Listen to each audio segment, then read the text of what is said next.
Hi friends, welcome to our channel. Friends, మనకి India post GDS recruitment 2025కి సంబంధించి మనకి రీసెంట్లీగా first list అనేది release అయింది. అయితే చాలామంది అభ్యర్థులు మనకి సెకండ్ లిస్ట్ అనేది ఎప్పుడు రిలీజ్ అవుతుంది, అలాగే సెకండ్ లిస్ట్లో మనకి ఎన్ని మార్క్స్ ఉంటే జాబ్ వచ్చే అవకాశం ఉంది, అలాగే మనకి చాలామంది 10/10 వచ్చినప్పటికీ కూడా మనకి ఫస్ట్ లిస్ట్లో జాబ్ రాలేదు అని చెప్పేసి రీసెంట్లీగా కామెంట్స్ అయితే పెట్టడం జరిగింది. సో దీనికి సంబంధించి ఈ వీడియో ద్వారా మీకు క్లారిఫికేషన్ అనేది ఇవ్వబోతున్నాను. అన్ని డౌట్స్ అనేవి క్లారిఫై చేస్తాను ఈ వీడియోలో, కాబట్టి స్కిప్ చేయకుండా వీడియోని కంప్లీట్గా ఎండ్ వరకు అయితే చూడండి. సో మీ అందరికీ కూడా ముందుగా ఒక చిన్న రిక్వెస్ట్, వెంటనే వీడియోని అయితే లైక్ చేసి ఒక చిన్న సపోర్ట్ ఇవ్వండి. ఛానల్ని ఫస్ట్ టైం చూస్తున్న వాళ్ళు ఇప్పుడే సబ్స్క్రైబ్ చేసుకొని బెల్ ఐకాన్ని క్లిక్ చేసి ఆల్ ప్రెస్ చేసి పెట్టుకోండి.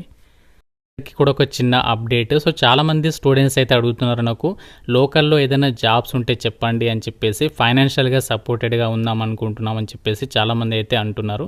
అయితే మీకు ఒక వెబ్సైట్ని అయితే నేను పరిచయం చేస్తాను. ఇందులో మీకు ఎలాంటి రూపాయి ఖర్చు అయితే ఉండదు. ఫ్రీగా మీరు జస్ట్ మీ యొక్క బేసిక్ డీటెయిల్స్ ఇస్తే సో వాళ్ళే మీకు జాబ్ అనేది ఇవ్వడం అనేది జరుగుతుందన్నమాట. అదే వెబ్సైట్ వచ్చేసి MrVijay.in అనమాట. ఈ యొక్క వెబ్సైట్ లింక్ కూడా మీకు డిస్క్రిప్షన్లో ఉంటుంది. వెంటనే ఇందులో మీరు క్యాండిడేట్ లాగిన్ పైన క్లిక్ చేసేసి ఇక్కడ మీరు కిందికి వచ్చేసి రిజిస్టర్ నౌ పైన క్లిక్ చేసేసి మీరు ఇందులో మీ యొక్క నేమ్, ఈమెయిల్ అడ్రస్ ఇలా అన్ని డీటెయిల్స్ అనేవి ఇచ్చేస్తే సరిపోతుంది. ఇందులో ఎంప్లాయర్స్ ఉంటారన్నమాట. మీకు ఏమేమి స్కిల్స్ ఉన్నాయో దానికి రిలేటెడ్గా వాళ్ళు ఏదైనా జాబ్స్ ఉంటే మీకు వాళ్ళే కాల్ చేస్తే జాబ్ అనేది ఇవ్వడం జరుగుతుంది. కాబట్టి రూపాయి ఖర్చు లేదు. మీ యొక్క లోకల్లో ఏదైనా జాబ్స్ కోసం చూస్తున్నట్లయితే మాత్రం వెంటనే ఆ యొక్క మిస్టర్ విజయ్కి సంబంధించినటువంటి వెబ్సైట్లో రిజిస్టర్ అవ్వండి. గాయస్, ముందుగా మనకి ఇక్కడ జీడిఎస్ రిక్రూట్మెంట్కి సంబంధించి సెకండ్ లిస్ట్ అనేది ఎప్పుడు రిలీజ్ అవుతుందో చూద్దాము. సో మనకి ఇప్పుడు రీసెంట్లీగా రిలీజ్ అయినటువంటి ఫస్ట్ లిస్ట్లో సో ఎవరైతే సెలెక్ట్ అయినటువంటి క్యాండిడేట్స్ ఉన్నారో ఈ యొక్క సెలెక్ట్ అయినటువంటి క్యాండిడేట్స్కి సంబంధించి అందరికీ కూడా డాక్యుమెంట్ వెరిఫికేషన్ అనేది జరుగుతుంది. సో ఆ యొక్క డాక్యుమెంట్ వెరిఫికేషన్కి సంబంధించి ఎప్పటి వరకు టైం ఇచ్చారంటే వాళ్ళకి April 7th వరకు అయితే టైం ఇచ్చారు. ఆ యొక్క April 7th లోపు ఇక్కడ మనకి ఎవరైతే యొక్క జీడిఎస్ రిక్రూట్మెంట్కి సంబంధించి ఫస్ట్ లిస్ట్ సెలెక్ట్ అయ్యారో సో వాళ్ళందరూ కూడా మీరు ఒరిజినల్ డాక్యుమెంట్స్ అన్ని కూడా పట్టుకుని వెరిఫికేషన్కి అయితే వెళ్ళాలి. ఇన్ కేస్ ఒకవేళ వాళ్ళు వెరిఫికేషన్కి అటెండ్ కాకపోతే అప్పుడు మనకి ఆ పోస్ట్ అనేది మిగిలిపోతుంది. కాబట్టి ఆ విధంగా ఏదైతే మనకి ఇక్కడ ఇప్పుడు రిజల్ట్స్ అనేవి డిక్లేర్ చేస్తారు కదా లిస్ట్ 1 అని చెప్పేసి అన్ని సర్కిల్కి, ఆ లిస్టులలో ఎవరైతే వెరిఫికేషన్కి వెళ్ళారో వాళ్ళకి సంబంధించి పోస్టులు అనేవి ఖాళీలు అనేవి ఏర్పడతాయి. కాబట్టి సో మళ్ళీ మనకి సెకండ్ లిస్ట్ అనేది రిలీజ్ అయితే చేస్తారు. అయితే ఎగ్జాక్ట్గా మనకి సెకండ్ లిస్ట్ అనేది ఎప్పుడు రిలీజ్ అవుతుంది అంటే మనకి ప్రాసెస్ అనేది ఎప్పుడు కంప్లీట్ అవుతుంది, ఇక్కడ డేట్ చూడండి April 7th అని చెప్పేసి ఇచ్చారు. సో April 7th తర్వాత దాదాపుగా మనకి 20 నుంచి 25 డేస్ టైం అనేది తీసుకుంటారు ఆ యొక్క సెకండ్ లిస్ట్కి సంబంధించి ఆ ప్రాసెస్ అనేది చేయడానికి. సో ఎందుకు అంత టైం పడుతుంది అంటే మనకి సెలెక్ట్ అయినటువంటి అభ్యర్థులకి సంబంధించి ఆ ప్రాసెస్ అంటే 7th April తర్వాత మళ్ళీ ఒకసారి ఇక్కడ ఏవైతే లిస్టులు ఉన్నాయో ఆ అన్ని సర్కిల్స్కి సంబంధించి లిస్ట్ అనేది తెప్పించుకోవాలి. అదంతా కూడా సిస్టంలో మళ్ళీ అప్డేట్ అనేది చేయాలి. సో అదంతా కూడా ప్రాసెస్ అనేది ఉంటుంది. కాబట్టి మినిమం 20 నుంచి అయితే 25 డేస్ టైం తీసుకుంటారు. ఆ లెక్కన మనకి క్యాలిక్యులేషన్ చేసుకుంటే ఏప్రిల్ ఎండింగ్లో మనకి సెకండ్ లిస్ట్ అనేది ఎగ్జాక్ట్గా అయితే రిలీజ్ అయితే చేస్తారు. ఆ సెకండ్ లిస్ట్లో మనకి అప్పుడు మనము చెక్ చేసుకొని అందులో సెలెక్ట్ అయ్యామో లేదో అని చెప్పేసి అయితే తెలుసుకోవచ్చు. మనకి ఇప్పుడు ప్రజెంట్ అన్ని సర్కిల్స్కి సంబంధించినటువంటి లిస్ట్ 1లో దాదాపు అన్ని పోస్టులు మనకి ఏదైతే నోటిఫికేషన్ వచ్చిందో 21,000కి పైగా వేకెన్సీస్కి నోటిఫికేషన్ వచ్చింది కదా, అందులో అన్ని సర్కిల్స్కి సంబంధించి నేను చెక్ చేశాను.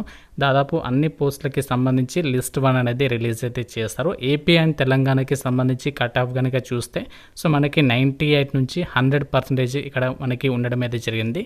100% ఏదైతే ఉందో సో వాళ్ళందరూ కూడా కరోనా బ్యాచ్ వాళ్ళనమాట. సో 100% ఉన్నటువంటి వాళ్ళందరూ కూడా కరోనా బ్యాచెస్కి సంబంధించినటువంటి స్టూడెంట్సే.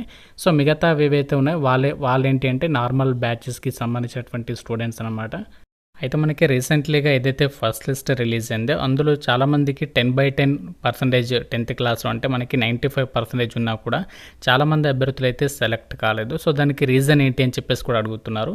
సో మనకి రీసెంట్లీగా వచ్చినటువంటి ఫస్ట్ లిస్ట్లో దాదాపుగా మనకి కరోనా బ్యాచెస్ వాళ్ళకి ఎక్కువగా జాబ్స్ అనేవి వచ్చాయి. అయితే చాలామందికి తెలియని విషయం ఏంటి అంటే ఎవరికైతే 10th క్లాస్లో 10/10 ఏదైతే పాయింట్స్ ఉన్నాయో సో వాళ్ళకి సంబంధించి పర్సంటేజ్ అందరూ కూడా 100% అని చెప్పేసి అనుకుంటున్నారు కొందరు. సో వాళ్ళకి ఇక్కడ నోటిఫికేషన్లో కూడా మీరు క్లియర్గా చెక్ చేసుకోవచ్చు. సెలక్షన్ ప్రాసెస్కి సంబంధించి ఎవరికైతే గ్రేడ్ అండ్ గ్రేడ్ పాయింట్స్ ఉన్నాయో సో వాళ్ళకి వచ్చినటువంటి ఇక్కడ ఏదైతే 10 ఉంటాయో సో దాన్ని మనము 9.5తో అయితే మల్టిపుల్ చేయాలి. అప్పుడు వచ్చేటువంటి ఫైనల్ డిజిట్ ఏదైతే ఉంటుందో సో అది మనకి మన ఫైనల్ పర్సంటేజ్ అనమాట. ఆ లెక్కన మనకి క్యాలిక్యులేషన్ చేసుకుంటే సో 10/10 ఉన్నటువంటి వాళ్ళందరూ కూడా 95% కింద అయితే కన్సిడర్ చేయడం అయితే జరుగుతుంది. సో కాబట్టి సో చాలామందికి 10/10 ఉన్నటువంటి వాళ్ళకి ఒక కన్ఫ్యూజన్ అయితే ఉంది. సో ఆ యొక్క కన్ఫ్యూజన్కి సంబంధించి మీకు క్లారిటీ కూడా నోటిఫికేషన్లోనే మనకి సెలక్షన్ ప్రాసెస్కి సంబంధించినటువంటి డీటెయిల్స్లో మీరు చెక్ చేసుకోవచ్చు.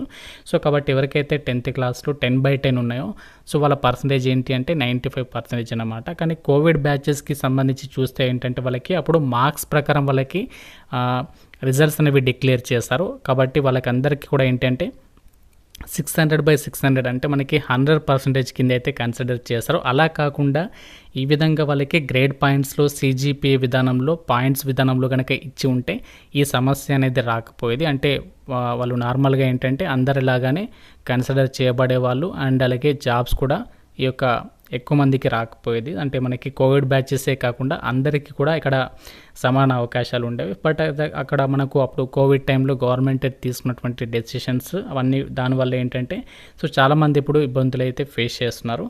అయితే మనకి ఇంకోటి సెలక్షన్ ప్రాసెస్కి సంబంధించి ప్రియారిటీ ఆర్డర్ అనేది ఒకటి ఉంటుంది. ఆ ప్రియారిటీ ఆర్డర్ని ఫాలో అయ్యే మనకి మెరిట్ లిస్ట్ అనేది రిలీజ్ అవుతుంది. ఫస్ట్ ఏంటి అంటే ఇప్పుడు ఎక్స్ అనే పర్సన్ ఉన్నాడు, వై అనే పర్సన్ ఉన్నాడు అనుకుందాం. అందులో ఎక్స్ పర్సన్కి వై పర్సన్కి ఇద్దరికి కూడా మనకి సేమ్ పర్సంటేజ్ ఉందనుకుందాం. సో సేమ్ పర్సంటేజ్ ఉన్నప్పుడు అక్కడ ఆ అభ్యర్థుల్ని ఎలా సెలక్షన్ చేస్తారంటే ఫస్ట్ ఏంటి అంటే మార్క్స్ చూస్తారు, దాని తర్వాత డేట్ ఆఫ్ బర్త్ అనేది చూస్తారు. సో డేట్ ఆఫ్ బర్త్ ఏంటి అంటే వాళ్ళకి అందులో ఇద్దరిలో ఎక్స్ వై పర్సన్లలో ఎవరికైతే ఎక్కువ ఏజ్ ఉంటుందో వాళ్ళకి జాబ్ అనేది ఇవ్వడం జరుగుతుంది అనమాట. సో దాని తర్వాత ఏంటంటే ST వాళ్ళకి సంబంధించి, తర్వాత SC, తర్వాత OBC ఫీమేల్, అలాగే EWS, తర్వాత జనరల్ కేటగిరీ ఫీమేల్, ST. ఆ విధంగా మనకి ఇక్కడ ప్రిఫరెన్సెస్ ఆర్డర్ అనేది ఏదైతే నోటిఫికేషన్లో ఇచ్చారో ఆ ప్రిఫరెన్సెస్ ఆర్డర్ని బేస్ చేసుకొని సిస్టంలో అంతా కూడా సాఫ్ట్వేర్లో ఈ యొక్క ప్రిఫరెన్సెస్ ఆర్డర్ అనేది అప్డేట్ చేస్తారు. సో దాన్ని బేస్ చేసుకుని మనకి మెరిట్ లిస్ట్ అనేది రిలీజ్ చేయడం అయితే జరుగుతుంది. సో ఈ విధంగా మనకి అసలు సెలక్షన్ ప్రాసెస్ అంతా కూడా జరుగుతుందన్నమాట. సో చాలామంది 10/10 ఉన్నా కూడా జాబ్ ఎందుకు రాలేదంటే సో వాళ్ళకి 100% కాదు 95%. మనకి ఇప్పుడు రీసెంట్లీగా వచ్చినటువంటి కట్ ఆఫ్ చూస్తే మనకి పోస్టల్ GDSకి సంబంధించి లిస్ట్ 1లో సో దాదాపు ఏ సర్కిల్ చూసినా కూడా 95% ఎబోవ్ ఉన్న వాళ్ళకి జాబ్ అనేది వచ్చింది. 95% ఉన్న వాళ్ళకి ఎవరికి కూడా రాలేదు. కాబట్టి సో ఇదే మనకి రీజన్ అన్నమాట.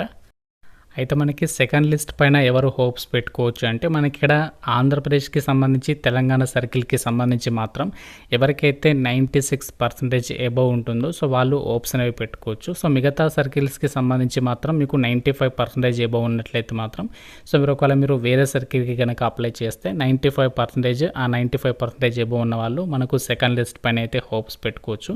అలాగే మనకి ఎన్ని లిస్టులు రిలీజ్ అయ్యే అవకాశం ఉంది అని చెప్పేసి చూసినట్లయితే సో మనకి ఈసారి వచ్చేసి మనకి ఈసారి కూడా దాదాపుగా 5 నుంచి 6 మెరిట్ లిస్ట్ అనేవి రిలీజ్ అయ్యేటువంటి అవకాశం అనేది ఉంది. అది ఎలా డిపెండ్ అయి ఉంటుందంటే ఆ జాబ్ వచ్చిన వాళ్ళు అక్కడ జాయిన్ అవుతే మాత్రం ఆ సెకండ్ లిస్ట్లో అక్కడ మనకి వేకెన్సీ ఫిల్ అవుతుంది. కాబట్టి ఆ విధంగా అందరూ సెలెక్ట్ అయిన వాళ్ళు అందరూ జాయిన్ అయితే మాత్రం మనకి సెకండ్ లిస్ట్ రాదు. అలా జరగదు. మ్యాక్సిమం చాలామంది అయితే జాబ్ అనేది ఎక్కువ మంది డాక్యుమెంట్ వెరిఫికేషన్కి వెళ్ళారు. కాబట్టి సో మనకి దాదాపుగా అయితే 5 నుంచి 6 మెరిట్ లిస్ట్ అనేవి ఈ యొక్క నోటిఫికేషన్కి సంబంధించి అయితే ఎక్స్పెక్ట్ అయితే చేయొచ్చు. అలాగే మళ్ళీ మనకి సెకండ్ నోటిఫికేషన్ కూడా వస్తుంది.